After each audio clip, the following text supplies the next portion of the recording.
estudiante de la Universidad Unipol Guaraní Piaguayquitumpa de la carrera de Ingeniería del Petróleo y Gas Natural.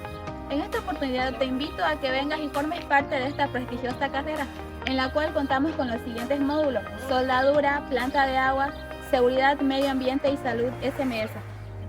Vengo a presentarte el módulo de soldadura, en la cual consiste en una serie de procesos, en la cual primero la parte oficial, ¿no?, que sería el diseño, sería la parte de la fabricación, la parte del retoque final de las estructuras que realizamos dentro del previo universitario, para lo cual tenemos un área de soldado, es decir, el área donde nosotros realizamos los diferentes tipos de productos a obtener.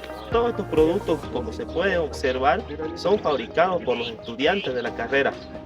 En la planta de tratamiento, purificado y envasado de agua mediante ósmosis inversa, se realizan los procesos necesarios para que el agua natural procedente de captaciones y otros embalses sea apta para el consumo humano. El módulo de Seguridad, Medio Ambiente y Salud Ocupacional SMS busca garantizar un medio ambiente de trabajo seguro y sano, para lo cual realizamos el reciclaje de las botellas PET, convirtiéndolo en nuevos productos. Ven y sé parte de la carrera de Ingeniería del Petróleo y Gas Natural. ¡Te esperamos!